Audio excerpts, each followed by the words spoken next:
अशोक सी घायल के स्वर में मजा उड़ा ले।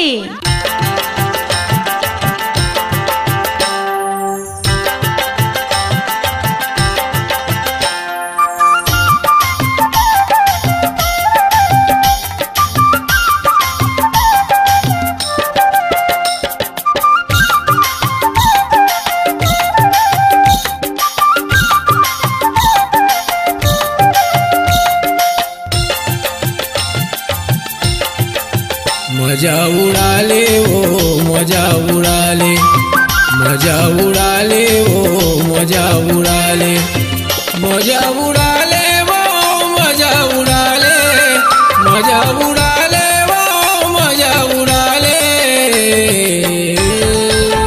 ये जिंदगी में वही मजा उड़ा ले, ये जिंदगी में वही मजा उड़ा ले।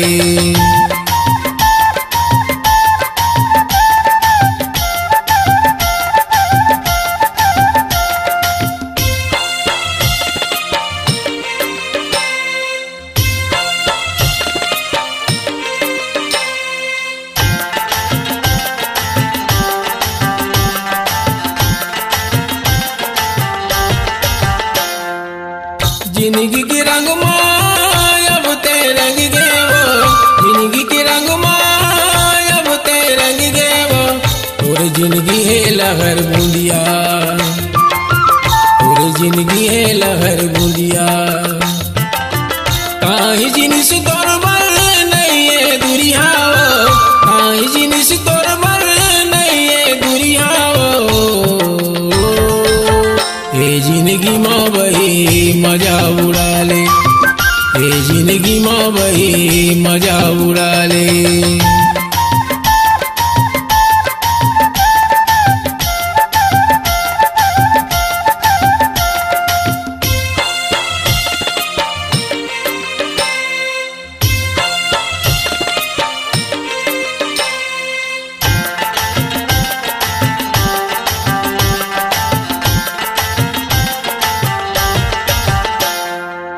पर के बुधा कोई नहीं आवे काम, पर के बुधा कोई नहीं आवे काम। पर के घर अंगना लगे वीरान वो, पर के घर अंगना लगे वीरान वो। तब ते सोचबे बचाओ परान वो, तब ते सोचबे बचाओ परान वो। ये जिंदगी में वही मजा उड़ा ले, ये जिंदगी में वही मजा उड़ा ले।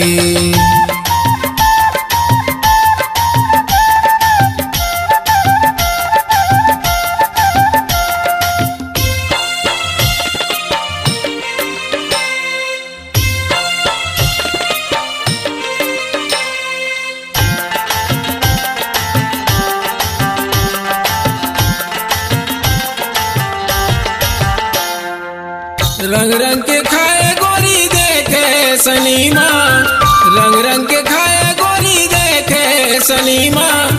रंग रंग के बोले गोरी हमरे गली माँ, रंग रंग के बोले गोरी हमरे गली माँ। बंजा संगवारी मोर सपना सजा देवा, बंजा संगवारी मोर सपना सजा देवा। ये जिंदगी में वही मजा उड़ा ले, ये जिंदगी में वही मजा उड़ा ले। मजा उड़ा ले वो मजा उड़ा ले, मजा उड़ा ले वो मजा उड़ा ले। ये जिंदगी में वही मजा उड़ा ले, ये जिंदगी में वही मजा उड़ा ले, ये जिंदगी में वही मजा उड़ा ले, ये जिंदगी में वही मजा उड़ा ले। अपनी आवाज को दीजिए एक नया मुकाम। डिजिटल रिकॉर्डिंग की दुनिया का जाना पहचाना नाम स्वरांजलि, जहां गूंजती हैं ध्वनियां अपनी माटी की सौंधी सुगंध के साथ। छत्तीसगढ़ी संगीत के विविध रंग जो पहुंचाते हैं पूरे प्रदेश में डिजिटल रिकॉर्डिंग के संग। स्वरांजलि स्टूडियो, नेमीचंद गली नंबर 2, गंजपारा, रायपुर।